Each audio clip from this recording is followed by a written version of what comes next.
வணக்கம். நான் பேராசிரியர் கு. ஞானசம்பந்தன். கிழக்கு சீமையின் அரசராகிய பாஸ்கர சேதுபதி அரசர் வீட்டு திருமணத்தில் நான் சென்று பங்கேற்றேன். பெண் வீடு மதுரையை சார்ந்ததாதலால் மதுரையில் நடந்த வரவேற்பு நிகழ்ச்சிக்கு நானும் என்னுடைய துணைவியாரும் சென்றோம். சென்றதோடு மட்டுமல்லாமல் அங்கு மணமக்களை வாழ்த்தி பிறகு நாங்கள் இரவு உணவு அருந்துவிட்டு வந்தோம். இன்று காலை திருமண நிகழ்விற்கு நாங்கள் சென்றோம். முன்னாள் அமைச்சர் பெருமக்கள் தலைமையில் நடந்த இந்த அற்புதமான மணவிழாவிலே மணமகன் மணமகள் இருவரையும் வாழ்த்தி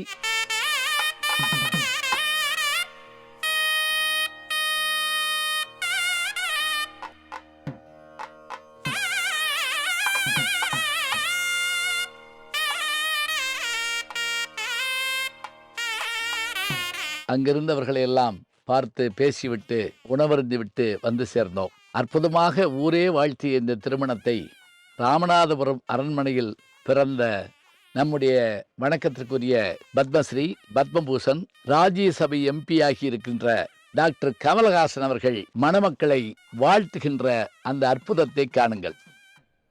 வணக்கம். கார்த்திகை மாதம் முதல் வாரம் ஞாயிற்றுக்கிழமைன்னு நினைக்கிறேன். 1954 பரமக்குடியில் பெரு வெள்ளம். இப்போ ஊரில் இருக்கிறவங்ககிட்ட சொன்னால் பரமக்குடியில் வெள்ளமா அப்படின்னு சிரிப்பாங்க. பட் அப்போல்லாம் வரும் அது. அப்போ அணை கட்டின புதுசு வராத நினச்சிட்டு இருந்தாங்க. திடீர்னு வந்துடுச்சு பெரும் புயல், அதுவும் புதுசு. அந்த புயல் வந்தபோது 1954 உனக்கு எப்படி இந்த கதையெல்லாம் தெரியும்? நீ அப்போத்தானே பிறந்தேன்னு சொல்லலாம். நம்ம பிறந்த கதையை சொல்லித்தானே சரியா? அப்படி தெரிஞ்ச கதையை தான் நான் சொல்லியிருக்கேன். அப்போ அங்கே மதுரைக்கு போக வழி இல்லை. ஸோ அடுத்த சாய்ஸ் பெரிய ஆஸ்பத்திரி இருக்கிற இடம் ராமநாதபுரம் தான். அங்கே போகலாங்கிற தைரியம் எப்படி வந்துச்சுன்னா, எங்கள் அப்பா ஊர் ராமநாதபுரம், அப்பாவோட தம்பி ஊர், அவங்க குடும்பம் நீண்ட பட்டியல் இருக்குது. அது மட்டும் இல்லாமல் எங்கள் குடும்பத்தில்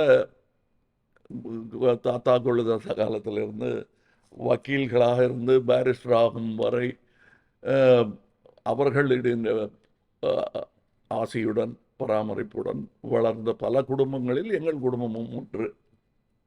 எங்கள் அப்பா முக்கியமாக. அதனால் அங்கே போனால் ஏதாவது உதவி கிடைக்குங்கிற நம்பிக்கையில் போயிருக்காங்க. அங்கே போனால் ஆஸ்பத்திரியும், அங்கே இருக்கிற ஆஸ்பத்திரியும் தண்ணி கடியில் இருக்க ஒரு 2-3 அடி தண்ணியில் இருந்ததாக சொன்னாங்க. ஸோ இதெல்லாம் என்னத்துக்கு அப்படின்னு கேள்விப்பட்டதும்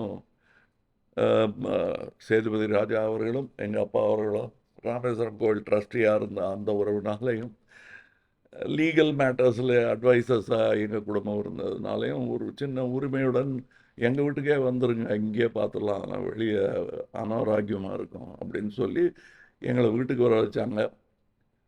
அந்த அரண்மனையில் பிறந்த பையனா. ஆனால் என்ன அரண்மனையில் பிறந்தங்கிறத பெருமையாக நான் சொல்லிக்க முடியாது. எங்களுக்கு இடம் கொடுத்தாங்க. ஏழை கூட பிள்ளைய தூக்கி கொஞ்சம் போது மகாராஜாவாக வரணும் அப்படிம்பாங்க. அந்த மாதிரி ஒரு விஷயந்தான். அரண்மனையில் பிறந்தேன்னு சொல்லி வளர்த்தாங்க. அது உறவு காரணமாக நான் அதை பற்றி சொல்வது போக, இப்போ நான் சொல்கிறது அவங்க வீட்டில் ஒரு கல்யாணம், அதுக்கு வாழ்த்து சொல்கிறேன். ஓஹோ, இந்த உறவு காரணமாக வாழ்த்து சொல்கிறீங்களா அப்படின்னு கேட்டால் அது மட்டுமல்ல. இந்த மன்னர்கள் அப்படிங்கிறவங்க யாருங்கிறத யோசிச்சு பார்க்கணும். சரித்திரத்தை பார்க்கும்போது இப்போ இருக்கிற இந்த மன்னர்களை நான் ஏன் மதிக்கிறேங்கிறதுக்கான ஒரு காரணத்தை சொல்லணும். நம்மளும் எல்லாருமே தமிழ்நாட்டு இந்திய குடிமக்கள் எல்லாருமே இந்நாட்டு மன்னர்கள் தானே. அப்படி நம்ம மன்னர் ஆக்கியது அரசியல் மட்டுமல்ல, பெருந்தன்மையுடன் சில பிரின்ஸ்லி ஸ்டேட் தங்கள் மொத்த சொத்தையும் விட்டு கொடுத்தது. குடியிருக்க கொஞ்சம் இடம், ஊரையே வச்சுருந்தவங்க ஒரு சின்ன அரண்மனையோட தங்களை ஒதுக்கிக்கிட்டு ஊரையும் நாட்டையும் டெமோக்ரஸிக்காக விட்டு கொடுத்தாங்க. நமக்கு பணப்பாசனம் செய்தார்கள். நம் டெமோக்ரஸி விவசாயம் செய்ய பேருரமாக இருந்தவர்கள் இவர்கள். அந்த நன்றியை நான் அவர்களுக்கு தெரிவிப்பதற்காக மதுரையில் நடக்கும் இந்த திருமணத்திற்கு குடும்பத்தில் ஒருவனாக வாழ்த்து சொல்லுகிறேன். என்ன சொந்த ஊருக்கு போக முடியாமல் பெரிய வேலைகள்லாம் வந்திருக்கும் பிள்ளைகளுக்கு, அப்போ தள்ளி இருந்து வாழ்த்து சொல்லுவாங்க. சில நேரம் சந்தோஷமாக ஏற்றுக்குவாங்க. வந்திருக்கலாமே அப்படின்னு குறையும் படுவாங்க. நான் அடிக்கடி போகிற இடம்தான், மறுபடியும் வரேன், ஆனால் இப்போ வர முடியல. உங்கள் வீட்டு அரண்மனையில் பிறந்த பிள்ளை இன்றைக்கி ராஜ்யசபா வேலையாக போயிட்டுருக்கு. அதனால் அதை மன்னித்து அருள்வீர்கள் என்று நான் நம்புகிறேன். ராமநாதபுரம் அரண்மனை ராஜா திரு குமரன் சேதுபதி, ராணி திருமதி இலக்குமி குமரன் சேதுபதி ஆகியோரின் புதல்வர் மணமகன் ராஜா நாகேந்திர சேதுபதி அவர்களுக்கும் மணமகள் டாக்டர் சிந்து அவர்களுக்கும் என் மனமார்ந்த திருமண வாழ்த்துக்கள். ஜெயஹிந்த். நாளும் நல்ல தமிழ் கேட்க முனைவர் ஞானசம்பந்தம் அவர்களின் கேளுங்கள். கண்டிப்பாக கேளுங்க, நான் கேட்டுட்டு இருக்கேன். நம்முடைய யூடியூப் சேனலை சேர்ந்து Instagram, Facebook, Twitter, blog, WhatsApp channel என்று அத்தனையிலும் நான் முன்தொடர்ந்து செல்கிறேன். நீங்கள் பின்தொடர்ந்து வாருங்கள்.